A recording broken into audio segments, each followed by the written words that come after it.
So Larry Strickling was our most recent head of NTIA, and he went into multi-stakeholderism on both with 2 feet. It was fantastic for those of us who had spent a lot of time on this just in the internet governance space.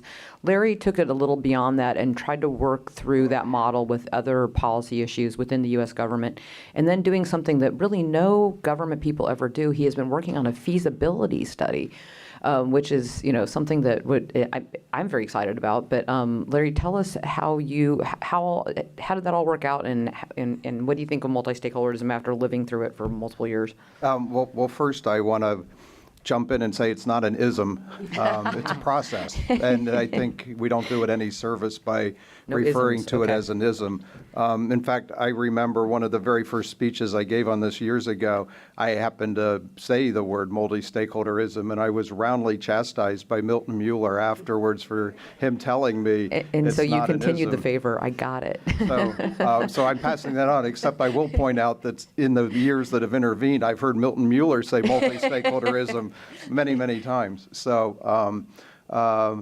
But I think it's an important process that served the internet well, and we don't have to go through all that. And I'm very heartened by the fact that already here, and we're only 2 hours into State of the Net, but we've already heard the administrator of NTIA and we've heard Rob both reaffirm this administration's commitment to a multi-stakeholder approach to solving these policy issues. And I think that, again, is very important in terms of ensuring the continuity of American support for this. And it's something that's been bipartisan since the internet was formed. And I think that's an important thing that we see continue.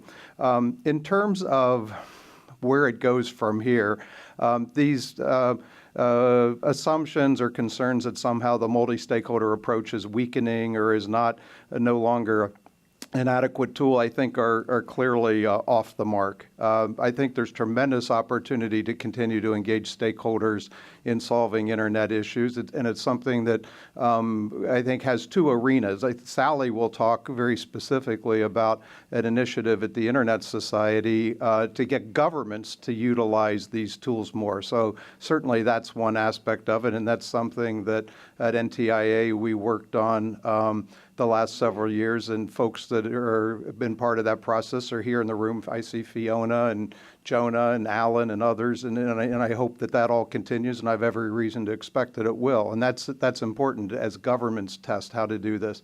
But I also think there's a large gap out there in terms of the ability of stakeholders to come together on their own to solve these problems. I mean, we have seen, and history is replete with examples of waiting for governments to take action, and it doesn't happen. Or if it does happen, it solves a problem that doesn't exist any longer.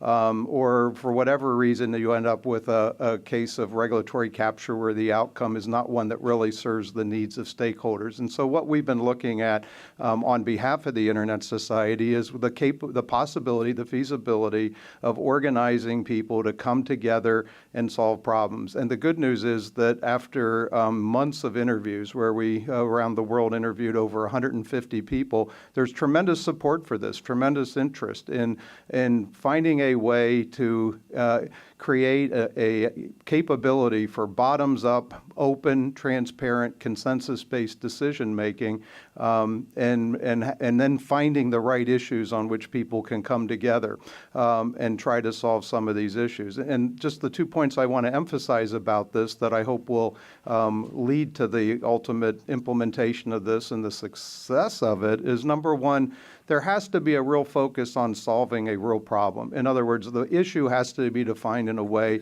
that the people who are in the room have it within their power and their capability to actually form a solution, and then they have to implement it. I mean, I think if the reason people may be frustrated with multi-stakeholder discussions is that too often they take the form of just another conference or an opportunity for people to share views, and that somehow you can check the box if what you've had is made sure you've had an engineer talk and an academic talk and somebody from civil society talk and somebody from business talk. Okay, it's now multi-stakeholder. But if it doesn't lead to a consensus outcome, that people have come together to work to build and then commit to implement, then I think for the most part, it's an interesting conversation, but we really aren't advancing the ball. And if we really want to impress upon people the importance of continuing the multi-stakeholder approach, there will have to be a discipline of people coming together to actually commit to working on an issue and committing to implementing it. I think if we do that, we will see the legitimacy of these processes continue to grow and expand. And I think as providing guidance then to what may end up being ultimate government intervention down the line will provide important guidelines, important precedent, important norms that can be utilized if a more universal enforceable solution needs to be implemented by governments. Great. Thanks, Larry.